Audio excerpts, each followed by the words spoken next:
Hello, friends. We are still live in our At Fault audio release video takeover day across social media. And this is one of our 2 red carpet hours. So I am wearing my red carpet book release outfit here for our premiere day, and you will get to see Becca soon. And we, of course, are bringing you our theme colors. So I'm in green, and she will be in her theme purple as well.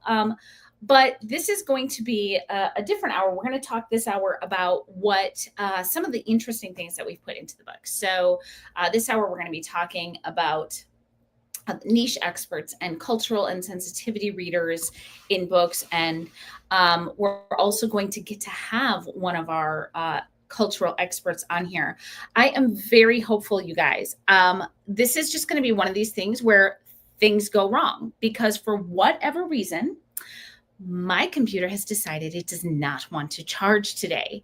So even though I am actively plugged in, we are at like 6%. And so we will see. We might be doing some swapping of different chargers and charger blocks to try to make this continue to go. I'm on my second cord, and right now I'm not sure if this is going to stay with us. So just in case, I want you to know if we do end up dying on here, we will come back. I promise we will come back in some way, shape, or form on this channel. So don't fret. We will be able to get this back up. We just might have a blip or two.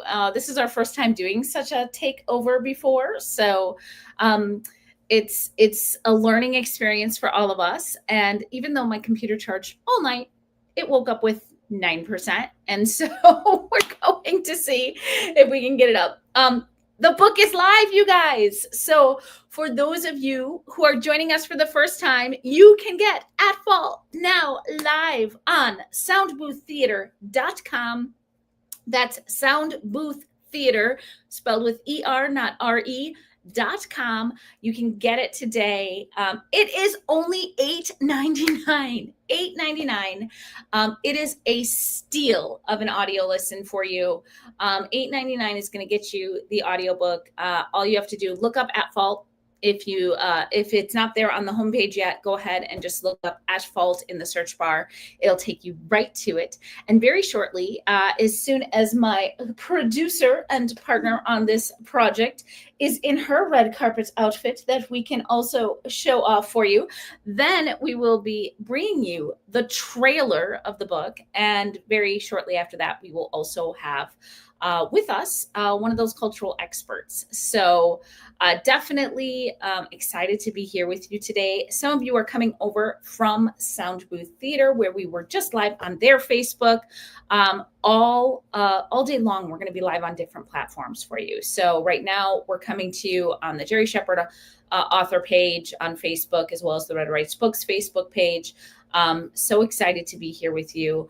And we are bringing you tidbits and insights, and you're going to get to hear some different characters and whatnot throughout the day on this audio takeover day, the release day of the At Fault audiobook, produced by Soundbooth Theater, with lead narrator Rebecca Brokaw-Sands. And it is fabulous, you guys. I'm so psyched. Like, every single show that I've done since this book came out, in April of 2022 was when this first book came out. The whole series finishes very shortly here this year.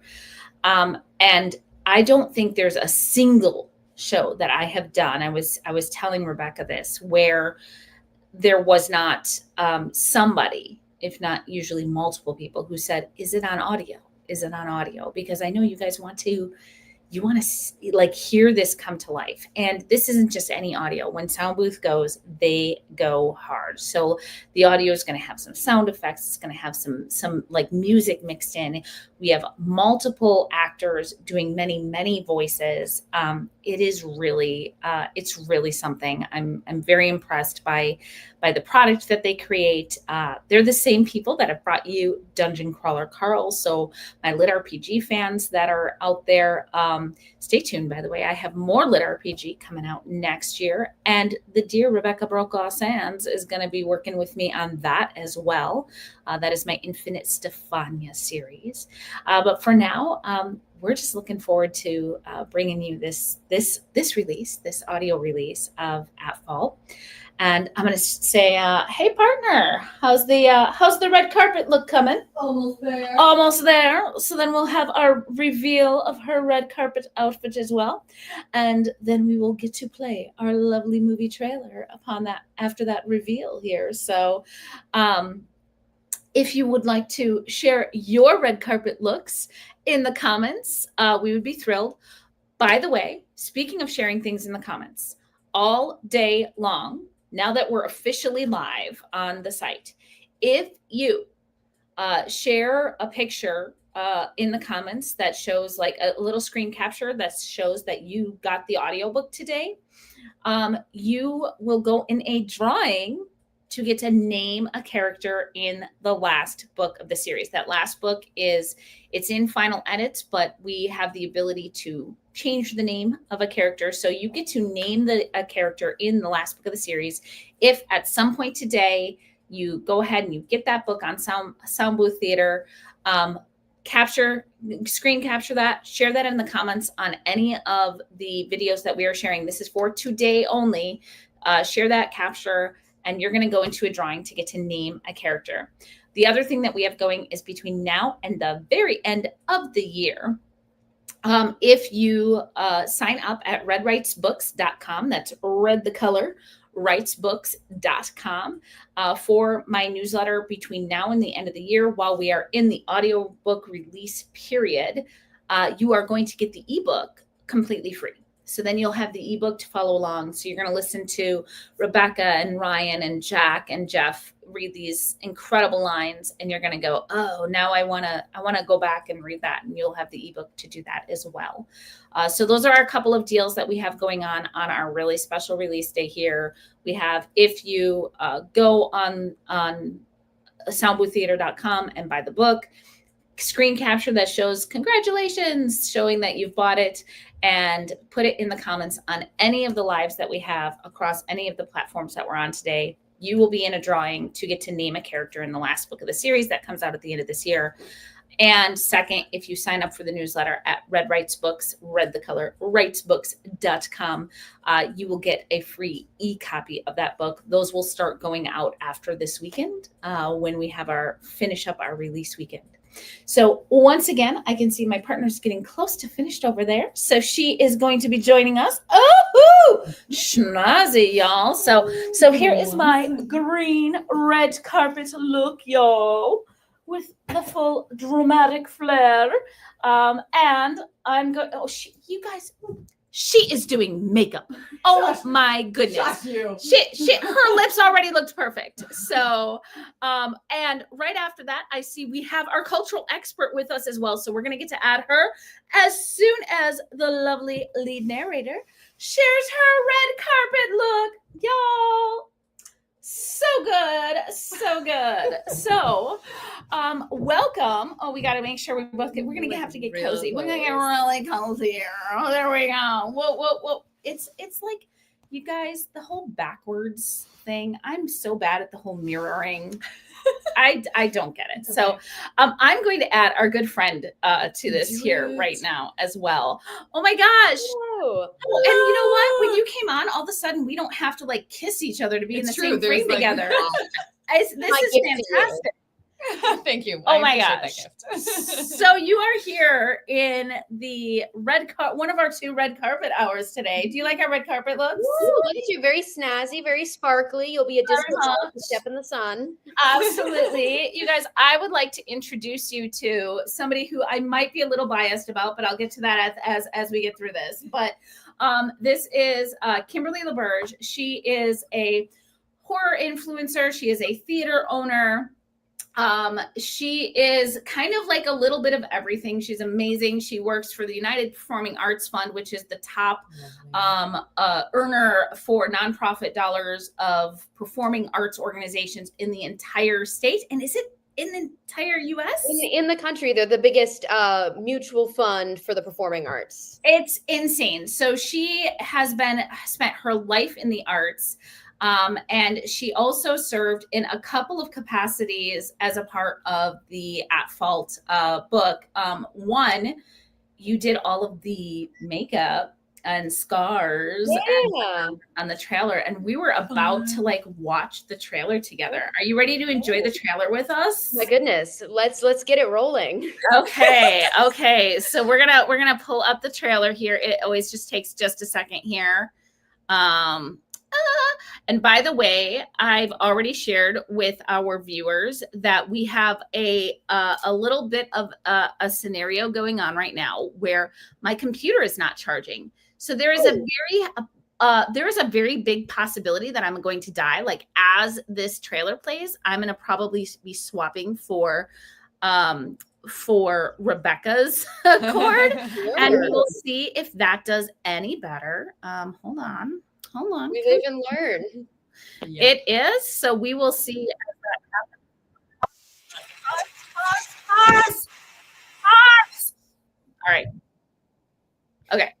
Now we're getting to.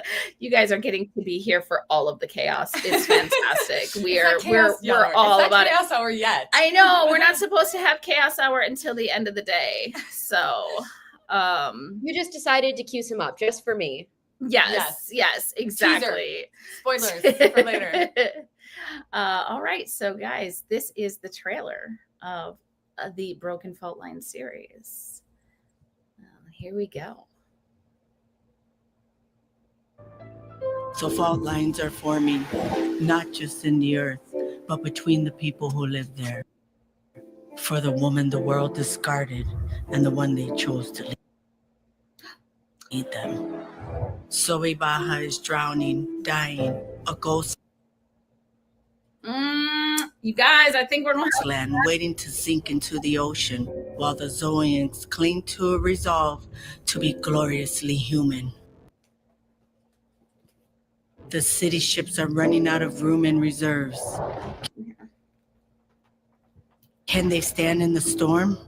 The violence of the fleet families grows as they struggle for power. The global union of the 2900s is losing people and losing control. Do you think it's true what they said? That we're at the start of another melting? Another century of quakes? I do, but we don't have a century this time.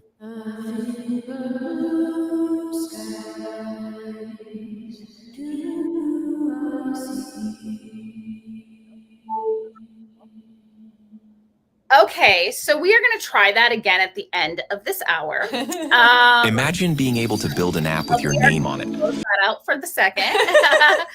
We are definitely going to try that out again at the end of this hour. But in the meantime, did I hear the sound of the laptop beginning to charge? I heard the little beep noise. You did hear it beginning to charge. Yes, and hopefully we are at 2%. So let's hope it charges faster than it drains. Ooh, okay. We're going to like living life on the edge today.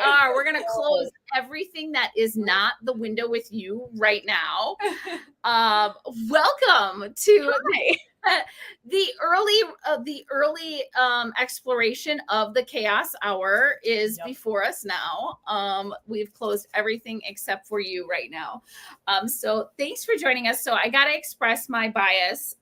So not only is this amazing woman like an incredible artistic entrepreneur on many, many fronts, she's also my daughter. So what can I say? Pretty awesome. I really kind of wanted to ask you a few things. So first of all, the trailer was very broken up. We're going to get a chance to watch it again at the end. But in the meantime, talk to us about that trailer day and what that experience was and all the aspects of it as well. It was a very, very fun day. So I was along as the makeup team just to help Tanya, who was one of the performers in it, with the hand scar, as well as covering up her beautiful tattoos because they didn't have the character. So gorgeous tattoos, but not what we needed for the trailer. And it was so cold. I don't know if you remember Amazing. how cold it was. It was November, Uh, which, if you're not in the Midwest, is not an ideal time to be at Lake Michigan. No. Some say No, it's not. It was, you know exactly what date it was. It's do. November 20th. And we'll talk about that a little bit later. But yeah, it was very cold. We had blankets Mhm. in between shots, and like this poor actress who Tanya Cook, who played Linda in the trailer. She's such a champion. She was like, she is the sexy sci-fi tank top chick. And like, it's, so we had to like, we had blankets and we're all wearing winter coats, by the way, and wrapping her up in between and just holding her and hugging her in between shots. It was crazy. Man. Oh man, but it was great. It was really collaborative. You had assembled a large team of all of these local performers, and the voiceover, you had my sister sang in it, which is great. But then also you had done an open call for voiceover talent, and then found someone that way. And so it's just a lot of hands in the pot, and a really cool day of shooting in really unfortunate weather. It really was. Although I mean, there's no guarantee you're going to get sunshine. Oh, so at least we had that. So like you couldn't, yeah, it was really interesting. But yes, Ramona Ramos is the amazing voice on that.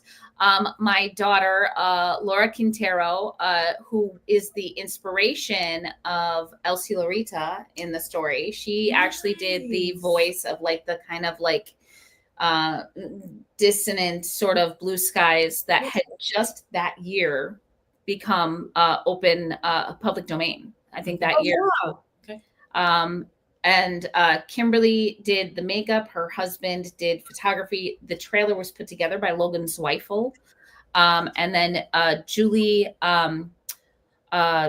was the Miriam in the story as well. So wonderful team. So, gosh, the way that day ended though, huh?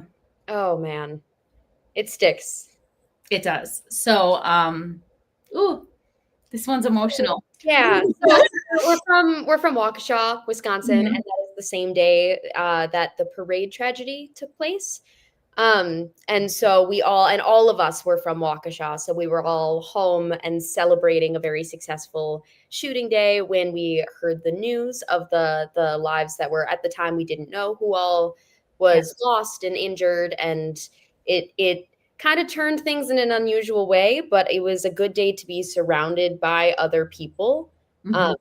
And people who share our, at the time where we all were living, which very few of us live there now. It's kind of, Yeah, it is. I mean, so Tanya, the woman who's so for those who don't know what the Waukesha parade tragedy was, it was their Christmas parade, and a man drove a vehicle through the Christmas parade, and he injured 70 people. He killed 6, and of the 70 who were injured, many, their lives are forever changed. Their physical health, and my parents and sister lived literally on the street that it happened on. And we all found out it was celebrating. We were having hot cocoa. Because it was freezing. We were all frozen. So cold from having done the And shooting so we on were the back edge of the lake. Yes, we were back at the house and we were having hot cocoa. And the actress who played Linda in the trailer, she pulls up her phone and she's like, wait, what? And we could all just see her face, just the color went out of her face. And we were like, no, this isn't right. And she's like, you guys, I think there was a shooting. And because you didn't know, there was, the police did fire their weapons. So nobody knew really what was going. Right. And all of a sudden, all of our phones started lighting up. I mean, we all had people that were there that were maybe even in the parade. That it was a crazy day. So I kind of think about that every time we see the trailer. Yeah, it sits there. That's for sure. It definitely does. But that's not the only role that you had. And I was so grateful that you were able to be a part of the trailer. But the other thing, the reason that you first came into the story was because I wanted to create this globally diverse cast. And because of that, I was like, all right, I need somebody who's going to help me treat treat different cultures, even though it's the 2900s and it's not really different cultures, but the way that the people present. I wanted to make sure that I treated different cultures respectfully and always with appreciation and not appropriation.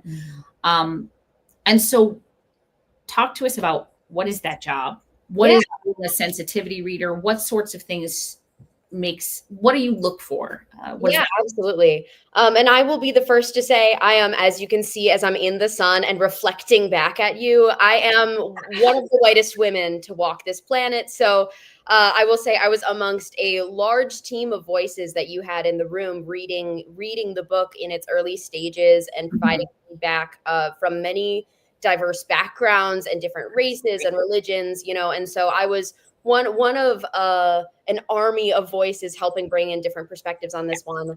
I had Black men, I had a Chinese woman, I had some mixed race people, I had, again, like you say, different religious backgrounds. You were very conscious to have a very diverse room reading and responding to the material.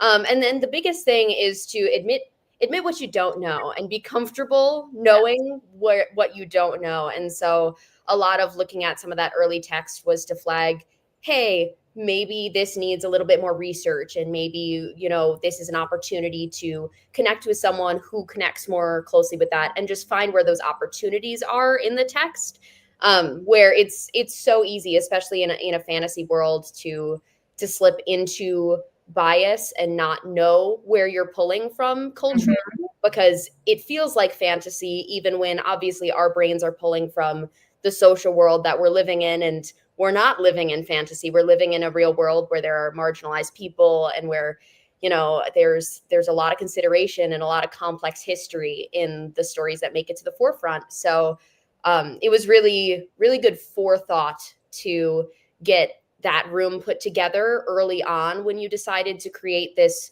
global, beyond global, truly, as the story develops and unfolds, telling of future humanity. And you were wonderful. And the thing is, part of you being, my daughter, but being somebody that I respect as an adult woman who's got her own mind and her own agency, is that you and I were able to have open conversations when I would get something wrong. It's just, I was willing to say, oh, okay, tell me what you need to know. And I think we as writers and as creatives, we need to be open to that voice. And this is where you actually have a lot in common with my amazing lead narrator and producer here of Rebecca. You guys are both theater folks and both Shakespeare folks. Yes. And we treaded a little bit on the area last night. We were talking about intimacy coordinators. And I said, oh, my daughter does not do a show without intimacy coordinators. I literally had the intimacy workshop last night. So yes, fantastic. So tell me, and this is something that maybe both from the audio perspective as well as from like the theater perspective, and how I'm curious, just from a general arts perspective, to just hear you guys kind of converse on that, and what sensitivity and intimacy coordination, what that does for anything that we're presenting in front of somebody. So I'm just curious. This is a world that you guys know better than me, and I'd love to hear you just riff on it for a little bit. Quite frankly, I'm like, teach me what I do not know. Well, I mean, I can speak some to theater, but I'm excited to hear about it from an audio perspective, because I didn't even know that. I don't know about how intimacy has, interacted. We talked about some stories. I'm excited to hear about it. But at the end of the day, we're in a very unique position as performers, where your body is the instrument and your work is your body. Your voice, your emotions, your physical being in the space. And at the end of the day, as much as we can intellectualize all day long about the work that we're doing, your body is just a meat sack that doesn't know what's real and what's not. Yep. So distinguishing that and finding safe ways in the room to separate your work from yourself is really kind of the root of intimacy work, where, whether this is, physical intimacy that people think of, they think of sex scenes when you talk about intimacy coordination, but it goes so much further. There's, emotionally intimacy, and there's violence that crosses into the intimacy world when it's not necessarily a fight, but there's contact and threat and an intensity that you don't want to carry with your coworkers on a personal level, And so it's been really important to create that space, because at the end of the day, it's a workplace. Yep. And in any workplace, you should not have to carry that kind of tension and discomfort with your coworkers. You should not be told what you can and can't do with your own body, and have your consent stripped of you just because you're a performer of some kind. Yeah.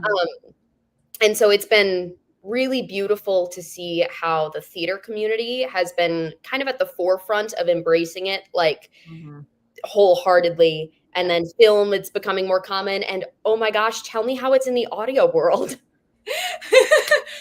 So it's starting to be talked about in the audio world. So with Sound Blue Theater, there is cinematic audio, and you have lit RPG, you have sci-fi, you have fantasy, where you're having all of these Foley artists and things like that. And in a lot, like with Sound Booth Theater, we're not typically in a booth together. But there are other companies, Actors Everywhere being one of them, that have duet narration happening where both people are in the booth at the same time doing the narrating. And when you get to romance books, it becomes a very important and pertinent thing to start talking about and bring into the conversation. So I've been talking to Christopher Boucher, who is the CEO of Actors Everywhere, and talking to him about the fact that, like, if you have two people in a booth and you're doing these intimate scenes that you're reading, like, having that knowledge, that background of an intimacy coordinator or intimacy choreography, so that everyone has the same language, everyone has the skills that they're equipped with to be professionally and personally safe and respected and heard and understood, to know where their boundaries are, to be able to state that, to have them respected, to have someone there whose job it is to say, okay, so-and-so has said they're fine with these sounds or this scene or whatever, but they don't want to do these scenes or something to that effect. Like, sure, maybe in the booth, like in theater, we do an actual kiss, so the sound effect is real, but we're only doing that if everyone here is okay with this and is on board with it. And if they're not, that's not happening. We're talking to Foley artists, or figuring out how to make this happen in a different way that is healthy and safe and respectful to everyone involved. And having a person there for specifically that, to be that person to say, you know, I if I'm partnering with my CEO in a narration team, maybe I don't feel like I can talk to them, even though they're my partner, but I have this person I can talk to say, I don't feel comfortable with that today, and have it be something that's safe. So in situations like that. I know we talked about, so for those of you for looking for the little bit of spice who want to fast forward on your audio, chapter 30. Chapter 30, you'll get there. And I told her, I'm like, I'm really curious, because so for that like how it comes across, because that's two voices. So Jack is going to be one of the other voices. And so Jack is joining us in the next hour. And I would love to talk with him about this, because we were separate. So I recorded my stuff and then he recorded his stuff. I feel like I'm so much more comfortable that way. Yes. Well, and I was live recording when I so I can go onto TikTok and like download the me doing it and ignoring my phone while I'm reading it, because I know the majority of the people who are watching me are males. So I'm sitting here going, like, I know what's happening right now. And I'm just going to block that out for a hot second and do the performance. Be the character. And do my thing. And for me personally, it was wonderful and I loved it. It was a great culmination moment that didn't feel like, it didn't feel like you waited too long for the payout. It didn't feel like you hadn't earned it. It felt very natural and very, the direction for these characters, and I felt like it was a beautiful moment. Oh, thank you. And so I by the way, doing it. So I have to do this plug since we're here all day for At Fault. It is the At Fault audiobook release day, all day across any of the platforms. If you go to soundbooththeater.com, that's theater spelled with an ER, soundbooththeater.com, and you pick up At Fault, in any of the lives that you catch us on today across the many, many platforms where we are, show us a little screenshot that shows that you've gotten that, and you will be in a drawing to get to name a character in the last book. So it's super fun. And the other thing is, throughout the entire release period, which is from now until the end of this year, so until December 31st, if you sign up for my newsletter at redwritesbooks.com, red the color, writesbooks.com, you will also get the ebook to go along with the audiobook, so that you can follow along and you can read back at these great scenes that Rebecca is making come to life, along with the other great casts. But Kimberly, I know you are a busy person. I don't want to keep you, but I'm so grateful that you were able to join us. Where can people find your creativity today? Yeah, I am mostly covering horror and alternative drag on TikTok. So if you go to Shiver Me Kimberly, that's me. I'm out there. I'm making videos. And then I do have with very few episodes, I have a horror movie podcast. It's very casual. We release when we can, but that's called Scary Accurate. So feel free to check me out in either of those places. And your theater? Yes, yeah. Kith and Kin Theater. Kith and Kin Theater, which means friends and family. No one ever understands. It's cute. And right now your current production is Que Sera? Sejura, yes. Oh, yes, I've been seeing like that one. I thought it was like a fun spelling of like Que Sera. Is it like it's actually it's Sejura, which is the railroad tracks in music, when something could be a really long held rest, but it is swapped out for the railroad tracks are a full stop before the music continues. It is this really fantastic new work. It's a world premiere from a local playwright here in Milwaukee, Tim Backus. And it's got choir elements as a part of it. It's a very exciting project. And okay. So I have to tell you, I recently had a trip to New York City and waited in line to see Shakespeare in the Park because, like Peter Dinklage and all these other people, right? It would have been awesome. It's okay. The story's still good. So ran into a former theater student of mine who's working for Public Works right now, and he arranged tickets for me to see Pericles the next night at St. John Cathedral, huge, St. John the Divine. Pericles is one of the few that I haven't seen or really interacted with. I don't really know that one. You're a Shakespeare junkie. You might know it better than me. Some monologues from it. I don't know it super well, but a little bit of it lives in my brain. It was so well done. And the way it was written or adapted, I should say, had a great Black history influence, where the Greek chorus was a gospel community choir made up of representatives of every borough of NYC. And it was cool. Like fantastic. The interpretation, the ideas behind everything, the way they added the Black history in the costuming, and it wasn't just Black history. There was like Indian influences, some things like that, but like adding that in the costuming and in the music stylings, and I really, really enjoyed it. It sounds exceptional.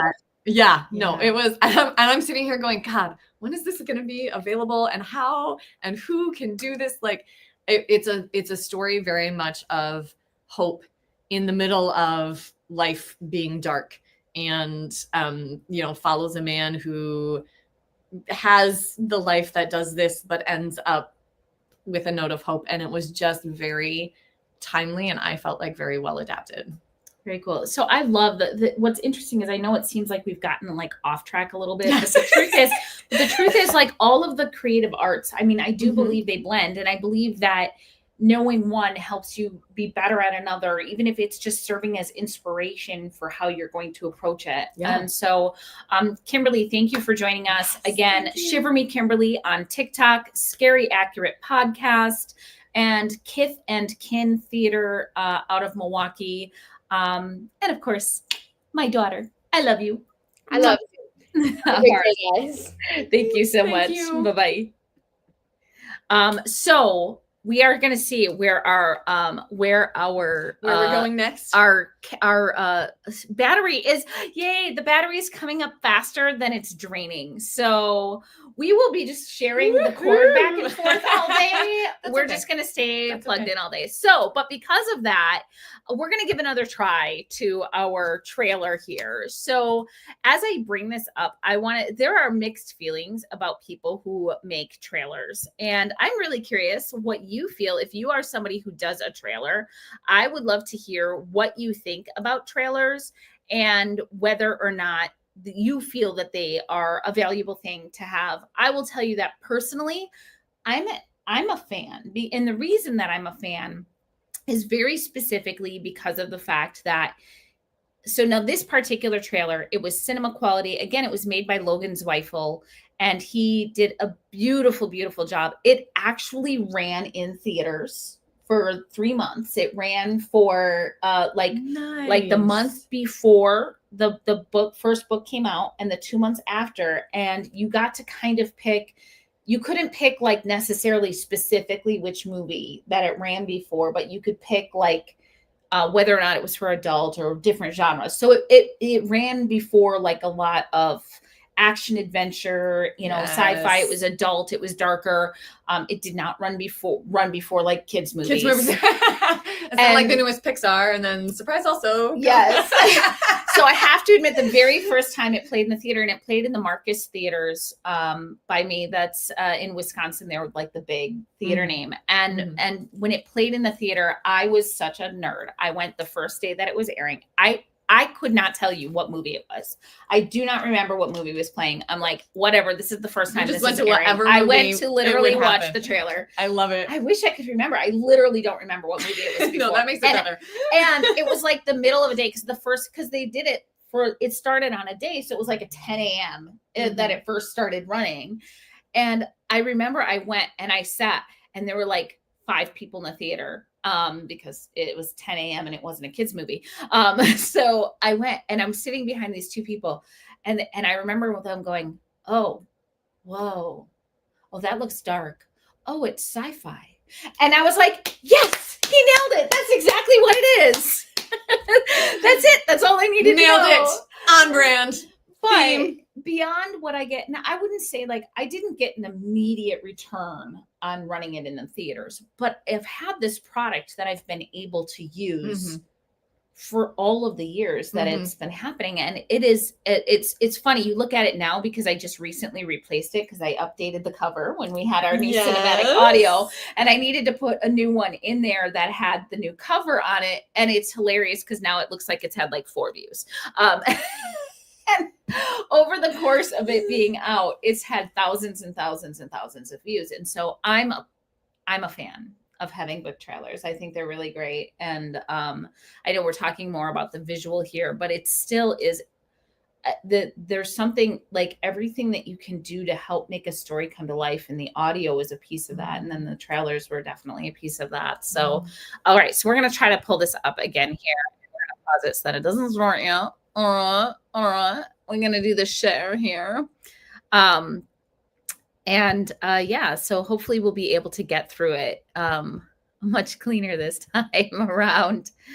So here we go. Let's try it again. The trailer for At Fault, the first in the Broken Fault Line. So fault lines are forming, not just in the earth, but between the people who live there. For the woman the world discarded and the one they chose to lead them. Zoe Baja is drowning, dying, a ghost land waiting to sink into the ocean, while the Zoians cling to a resolve to be gloriously human. The city ships are running out of room and reserves. Can they stand in the storm? The violence of the fleet families grows as they struggle for power. So Global Union of the 2900s is losing people and losing control. Do you think it's true what they said? That we're at the start of another melting? Another century of quakes?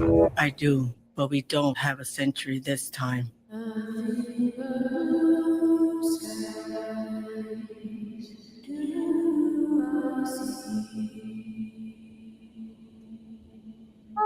So much better when the battery's not dying.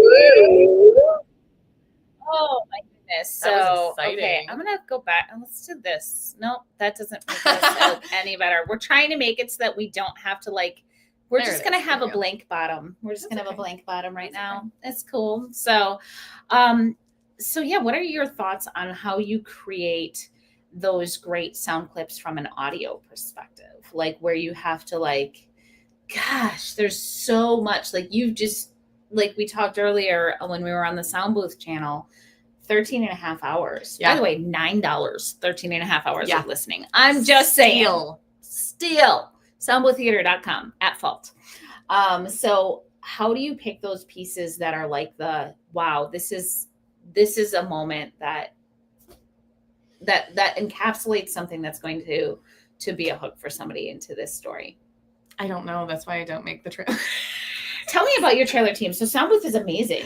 Sound Booth is amazing. Oh my gosh. By the way, no, it's a whole production. It's a whole production team. It's not just Amazing. me. We've got it is. and the credits. I could read off the credits, but we had Clifford, who was it for? It had to have been for Ad Fault. Clifford was our proofer, and by God, I will never say across wrong again. Across. ACROSS. Yes. Okay. I mean, but you know how to say this word. So what I'm very confused. Well, because regionally, the way I was raised, you pronounce it across. Oh, you put it on the end. Yeah, I've heard that. That is pretty Midwestern. You know how many times you put the word across in this book? Apparently a lot. Apparently a lot. So many times. Okay, you like guys are all going to be like triggered. note. You're going to keep hearing across throughout the book. You're going to be like, wow, she does use that a lot. The 90% of my retakes for At Fault were me Were having across. to re-record the word across. Oh my goodness. But That's hilarious. It's fantastic. It's Yeah. professional development. Yeah.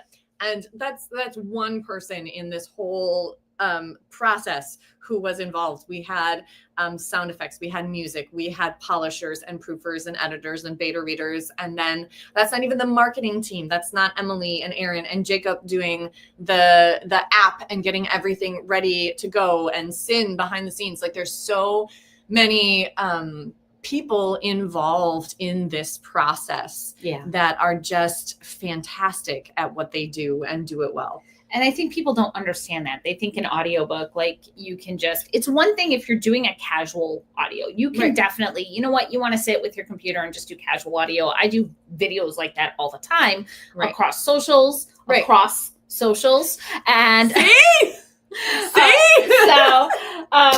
I do that all the time. But when you're producing a product, it is a movie without the visual. Yes. I mean, like the number of people involved in it are just, it's really incredible. And again, nobody does it better than Sound Booth Theater. They are amazing. If you go to their site, not only can you get At Fault book, but you can also get, you can listen to a sample of the best-selling Dungeon Crawler Carl, and a lot of the other stories on there do have samples as well.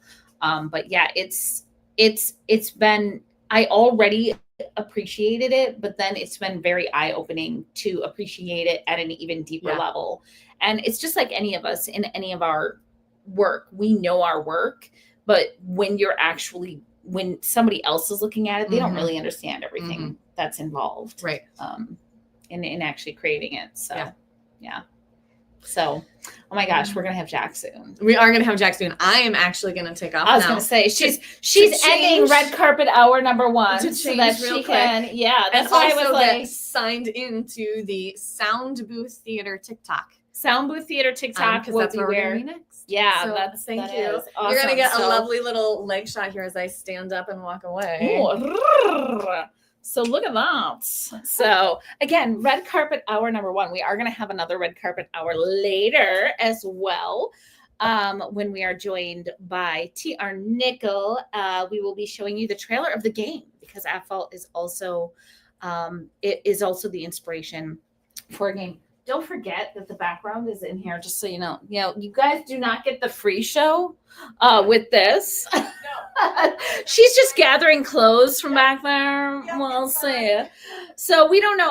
Where are we going to be coming to them from next? We may move. We may shift. It's kind of nice. I think we can maybe move outside. We might be pulling some sweaters on, but because we're in that in between season, we are in like Sweater weather. Sweater weather. Because that's how I knew she was the girl for me. Oh my gosh. Okay, so fall reads, you guys. There is something, isn't there, about when you get to fall and you're like, I just want to cozy up with a book. And so I'm going to actually tell you a little bit about the origins of At Fault and this whole series, because I've got some time to spend with you yet before we get into that Sound Booth Theater live on TikTok and have Jack join us. So I have been in the writing, publishing, gaming industry for over 30 years. That hasn't been full-time the whole time. Often when my kids were young, I did it alongside, raising my kids, or after they became school age, I maybe had another job, and it was more treated like a hobby. It didn't become like my full-time thing until 2014, but it was always something that I was professionally doing from like 1997 in some way. And I actually began in playwriting. And funny story about that, I had a good friend. So there was this playwright festival. I was living out in Baltimore area at the time. And so I would participate in the annual Baltimore Playwrights Festival. And we would always, as I did shows, I was on stage. And my friend group, we would always get together and we would do the readings for this playwright festival. So like we were the actors who actually got to kind of like do staged readings and whatnot. And there was a year that came and I had written several plays that were entered into the Baltimore Playwrights Festival. And I had to tell my friend group, I was like, hey, I'm not going to have time to do the other readings because I've, submitted some plays. And a good friend of mine said, yeah, but do you really want to write the plays, or do you want to be in them? Thinking for sure I was going to say, well, I want to be in them. And without even thinking about it, I said, well, write them. And it was this light bulb moment in my life when I said, oh, wait a minute, I really actually want to be a writer. And that was kind of the beginning. That was 1997. That was sort of the beginning of my professional journey as an author. I technically had professional before then. I already had produced plays throughout my high school years. That's why I'm able to say like 31 years. My first professionally produced plays were when I was only in the 10th grade.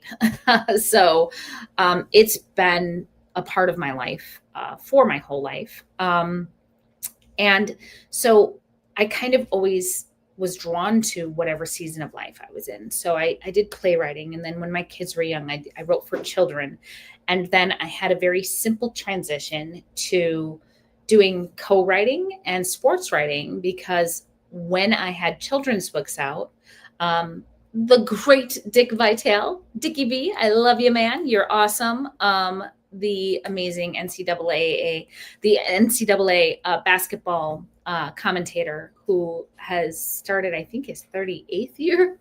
Literally, the very, very first broadcast that ESPN ever made was Dick Vitale. So he was putting out a kid's book. And because I'd had experience in children's books, his publisher pulled me in to write. And we put out Getting a W in the Game of Life.